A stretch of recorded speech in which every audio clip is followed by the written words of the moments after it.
Thank you. Uh, Following the NFL, I think this is the closest that I've ever come to. This is about as close as I'll ever be to Kendrick Lamar with the NFL as my opening act. I do need to get the magic clicker. You just got the magic clicker coming. It's just not that magic. Okay, fair enough. Well, what I want to do first off is congratulations. You guys are at the Super Bowl for work. So you guys won the career lottery. And like Tim, I have a personal connection here to the city of New Orleans. I grew up in South Texas. This was always our big family trip. But I always will say, having been to multiple championship sites, I do believe that New Orleans is one of the best cities for hosting said big event. Last time I was here for the Final Four. A little personal anecdote. If you're familiar with Final Four, Saturday's semifinal games, Monday is championship game. Sunday, there's not a lot going on. I used that opportunity to step out, go get my wife a birthday gift at the Saks on Canal. And that morning, in the Louis Vuitton store within the Saks Fifth Avenue, literally every signature NCAA coach was there purchasing their wife an item, a totem, a token, a bag, to thank them for putting up with that long season. So not necessarily here to talk about the barter economy of a successful coach and wife relationship, but really to talk to you a little bit about the State of Sports Marketing report that we produce in conjunction with Brand Innovators. And you might ask, this is our second one. We did it last year. That was our inaugural edition. And you might ask why we would do a second one, a labor of love. And I emphasize the word love because we certainly love sports and sports marketing. And I emphasize labor because it was a shitload of work to put together. We interviewed brand marketers, league rights holders, agency leaders across the entire industry to really get a diverse perspective on what this landscape looks like today. And, for us, it's really critical because of what sports represents within a brand's marketing budget, right? If digital technology was moved forward by the pornography industry, stay with me, then sports has really pushed the boundaries in terms of content and the ways to engage consumers. I mean, you look across the board, everything from the advent of simulcasts, multi-screen viewing opportunities, camera equipment that's advanced ways we can see the game, even the way the brand partnership is structured, or even the really analytical stuff, looking at the value of an integration. All of that was really, sports is what sort of pushed that argument forward. And understandably, in an industry that we're in, where return on investment, attribution, all of those consumer engagement things are so critical, we view this as an opportunity to share some of our insights and try to elevate the work a little bit, right? Maybe it'll inspire you to do more great work or think a little bit differently about how you do the work. So, like I said, it's the second year of doing this sports report, and we really wanted to take some themes forward that we introduced last year. Those are still there. So everything from the Americanization of sports, which has been undeniable, the female athletes and the glass ceiling they have busted through. And it really kind of aligns with a lot of the topics that you're going to see today across the various panel conversations. Even the wild world of these sports rights that just get crazier and crazier. This year was no exception with Olympic streaming, NIL, the new playoff formats. You can just see how things are continuing to change. So,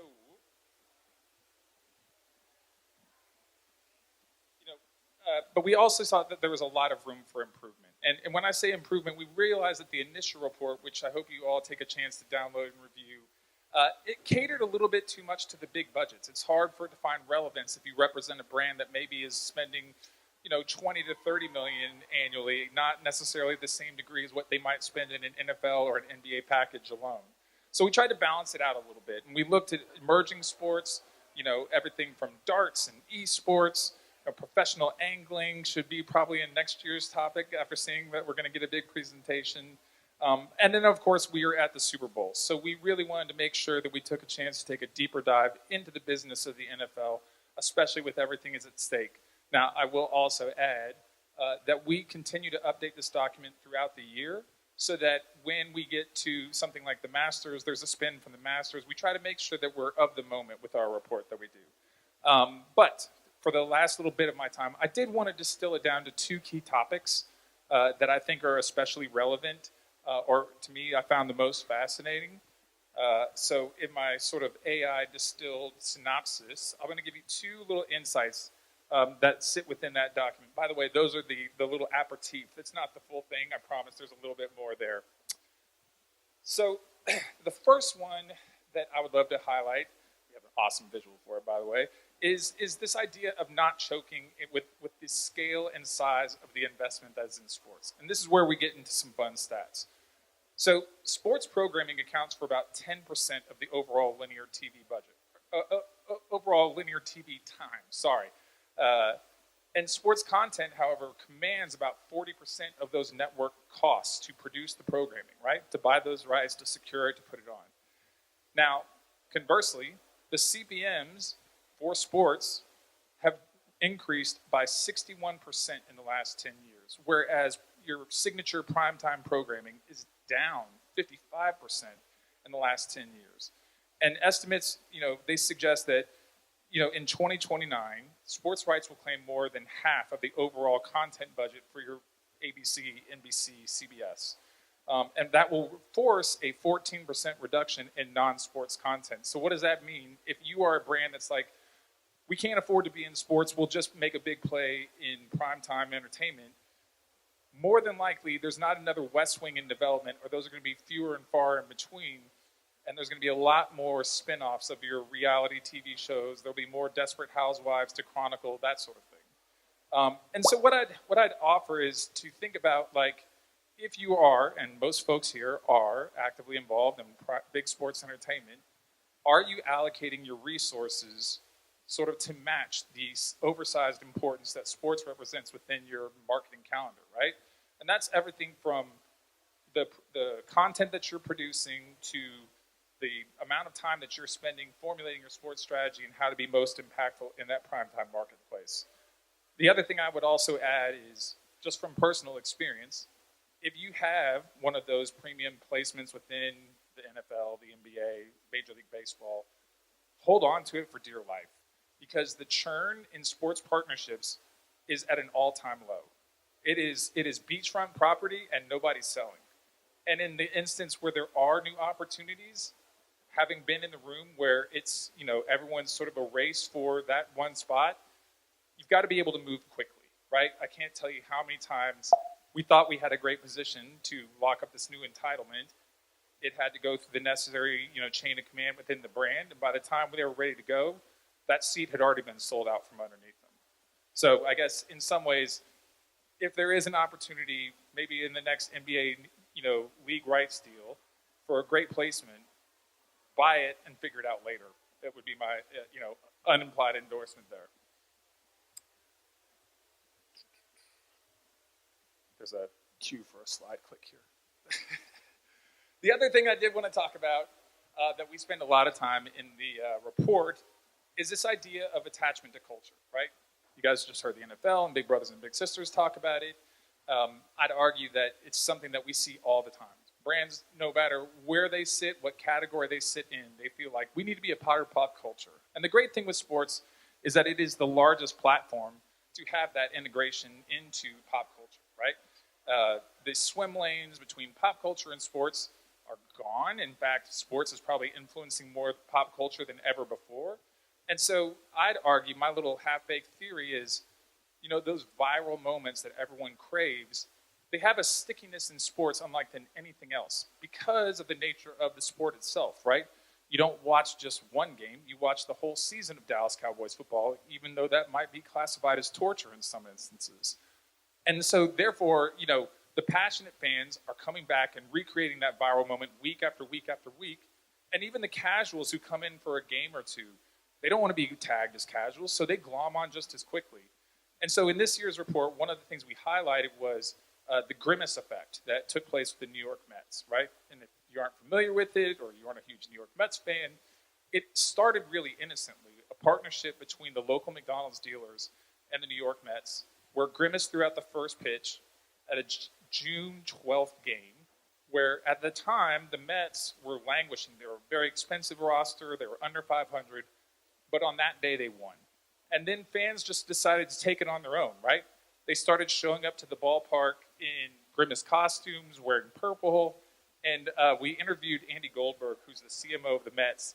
And what he shared was that the best thing that he did was not try to do everything. He wanted to let the moment have a moment, if you will. And then sort of over the span of the season, there was this beautiful sort of passing the ball between 1 minute the Mets took the lead on it, the next minute the McDonald's team took the lead on it. And by the end of the year, the Grimace effect was like a real thing. They were talking about social posts where they had 13 million engagements off a single post if it featured Grimace. So I guess in that sense, you know, at Canvas, one of the things that we really believe in is this idea of challenging the comfortable and giving consumers a platform where you're basically telling them, hey, we're kind of going to go hands off and see what you do with it is a really scary thing. But if you can do that, the rewards or the benefits in the long run are very far outsized. And while I wish I wish I could sort of list out every ingredient to a viral moment, you know, I can't at this time, but, oh, there he was. We had him for a second. Well, I can't give you the whole playbook for a Grimace-like moment as much as I wish I could. Oh, there we go. Thank you. Oh, I do really quickly have to show you. This is our point that primetime TV is dead and sports are taking over everything. I just love Chuck as the host of The Bear. But anyhow,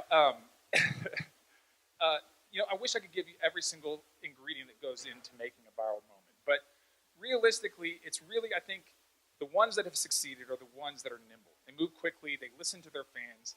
They're sort of ready to sort of embrace whichever direction it takes and build upon it, always adding to the experience, never trying to own it. And I think, you know, again, it's sort of obvious, but in some ways it's amazing just by having a little bit of restraint and letting it go where it was going to go. It really took off, and it benefited the Mets, and it benefited McDonald's tremendously. So, you know, if nothing else, you know, what I hope is that you take a chance to download it. Here's the beautiful little QR code that you can use to download the sports report. Like I said, there's no strings attached, and it really does have a lot of different perspectives. I've been just told I have 4 minutes. There is a rumor that the playoff music, if you go too long, is Juvenile's Back That Ass Up. So I kind of want to stick around and just see if that's really true. I mean, it's very apropos. But, you know, what I would say is, to me, the biggest thing is, as sports continues to have a greater and greater impact on your marketing calendar going into the year, make sure that you're allocating your resources accordingly. And I say that, again, just in terms of how long you deploy your talent towards it, the resources that you apply to it, the way that you're scrutinizing it. Make sure, I mean, we're not just saying this is a blind bet. There are so many innovations in attribution measurement and a way to sort of validate the expense that it costs as those costs climb. But like I said, it's beachfront property, and it's stuff that won't come back. So, you know, hold on to it tight and make the most of it. So appreciate your time. Thank you so much for my little shill. I will also add that we are hosting a Brand Innovators event, a media summit at our office on April 3rd. So hopefully you guys can all come. If you do, come find me. I'll show you where we hide the Lalo tequila. And thanks a lot. Appreciate it.